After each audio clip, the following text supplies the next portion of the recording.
महाजन जी भी रहेंगे इस प्रेस कॉन्फ्रेंस में। देखिए, आज शायद सबको लग रहा होगा कि बजट के ऊपर हम कुछ बोलने जा रहे हैं, लेकिन ये जो प्रेस कॉन्फ्रेंस है एक बड़े ही गंभीर इशू के ऊपर है, और खासकर जो इनसेंसिटिविटी कह रहे हैं या कैर्लेसनेस कह रहे हैं उमर अब्दुल्ला सरकार की और उमर अब्दुल्ला साहब की, उसके ऊपर हम ये प्रेस कॉन्फ्रेंस कर रहे हैं। और कहीं ना कहीं मैं इसलिए रिलेट करना चाहता हूँ आज के बजट सेशन के साथ कि जिस समय आज उमर सरकार और उमर अब्दुल्ला केंद्र की तरफ देख रहे होंगे कि जम्मू कश्मीर के लिए बजट क्या आता है, उसी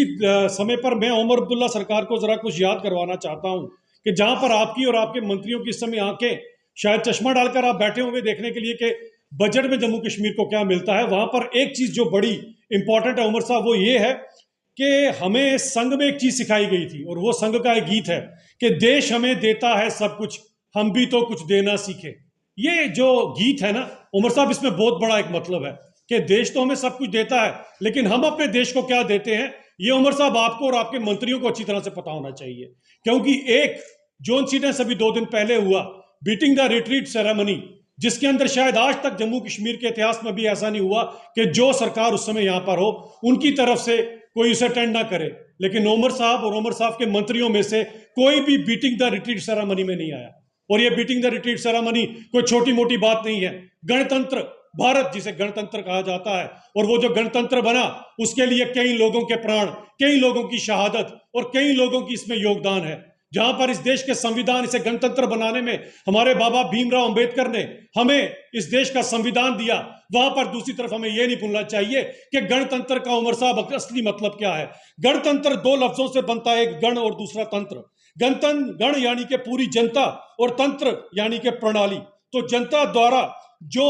प्रणाली तय की जाती है या जिसे कंट्रोल किया जाता है उसे गणतंत्र कहा जाता है उमर साहब, और यह किसी परिवार तंत्र से कई गुना ऊपर होता है। शायद आप आज भी उसी परिवार तंत्र में जी रहे हैं उमर साहब, इसीलिए आपको गणतंत्र की अहमियत नहीं पता। और इस गणतंत्र के लिए उमर साहब आपको जीओसी साहब खुद इनविटेशन देने गए थे, और यही नहीं, डिवकॉम जम्मू की तरफ से आपको भी ये इनविटेशन, और आपके उन मंत्रियों को जो उस समय गुलमर्ग में पाए गए थे उनको भी ये इनविटेशन दिया गया। लेकिन ये गणतंत्र की रिट्रीटिंग डे सेरेमनी के ऊपर आपने ना पार्टिसिपेट कर जो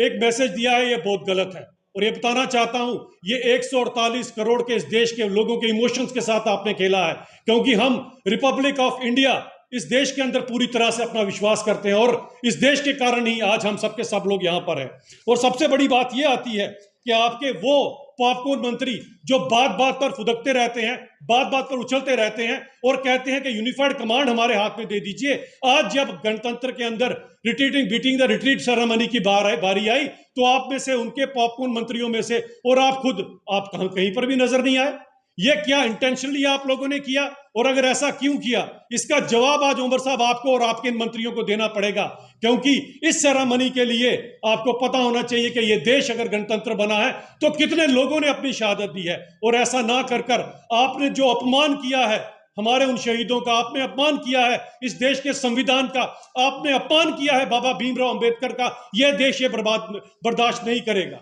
और ये बात याद रखिए उमर साहब, ये सब करने के लिए आज हमें मजबूर होना पड़ता है कि आपकी नेशनल कॉन्फ्रेंस की आइडियोलॉजी नहीं बदली। वो अकबर लोन वाली आइडियोलॉजी जो पाकिस्तान जिंदाबाद बोला करते थे, आज हमें शक है कि आप अभी भी उसी आइडियोलॉजी में जी रही है। लेकिन आंखें खोलिए उमर साहब, 5 अगस्त 2019 के बाद हवा का रुख बदल चुका है, और जितनी जल्दी आप आंखें खोलें आपके लिए बेहतर रहेगा। क्योंकि ये जो आपने काम किया है, ये निस्संदेह ही इसके खिलाफ जितनी मुखालफत की जाए उतनी कम है उमर साहब। क्योंकि बीटिंग द रिट्रीट सेरेमनी अपने आप में एक बहुत बड़ा एक फंक्शन रहता है, और भारत जो गणतंत्र है जिसके हम प्राउड सिटीजन हैं, इसके अंदर हम इसे बिल्कुल भी बर्दाश्त नहीं करेंगे। आपकी इनसेंसिटिविटी तो हमें तब भी नजर आई थी जब इमेच्योरिटी के चलते 2014 के जो फ्लड्स आए थे, उसमें उमर साहब आप लोगों के ऊपर ब्रेड फेंक रहे थे, जो ब्रेड लोगों तक नहीं पहुंची। लेकिन आपने क्या 10 सालों में आप में थोड़ी भी मैच्योरिटी नहीं आई? क्या आपको थोड़ा भी अपने देश के साथ प्यार नहीं आया? अरे आपके देश में वो जो नीले कलर की छोटी सी एक नोटबुक रहती है ना, जिसके चलते आप विदेश की यात्रा करते हैं, उसके ऊपर बड़े बड़े अक्षरों में लिख रखा है republic of India for which we are proud of. I don't know what about you Umar साहब, आर यू प्राउड और not, but the way you have done the things, this proves that you don't have any emotions for my country, and I am saying it my country because I don't think that the situation which your ministers have created मुझे नहीं लगता कि आपको इस देश से प्यार है। अगर होता तो आप बीटिंग द रिट्रीट सेरेमनी में जरूर आते, और ऐसा ना करके जो 148 करोड़ के हिंदुओं, सॉरी 148 करोड़ के इस हिंदुस्तान के लोगों के जो इमोशंस के साथ आपने खेला है, इसके ऊपर हमें आज इसकी जितनी ज्यादा निंदा करें उतनी कम है। और ये बात मैं और कहना चाहता हूं कि आपको शायद उमर साहब आज भी लगता होगा कि यहां पर कोई दूसरा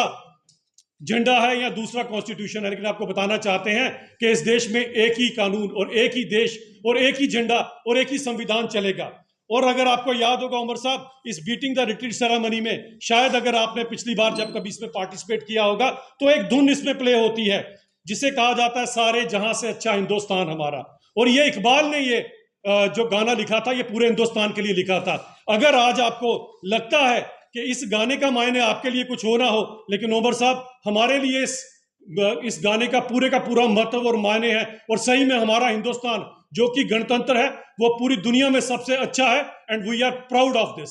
और मैं ये कहना चाहता हूं उमर साहब कि इन सब चीजों के ऊपर आज आपको पूरे देश से माफी मांगना पड़ेगी कि आपने इंटेंशनली जो ये काम किया है ये क्यों किया गया, और आपको और आपके काउंसिल ऑफ मिनिस्टर में से एक भी वहां पर नहीं था, जिसका हमें बहुत अफसोस है। इस पे हम आपसे चाहते हैं कि आप जरूर जवाब दें कि आपने ये क्यों किया। बहुत बहुत धन्यवाद। सर आप मुझे बताइए कि जब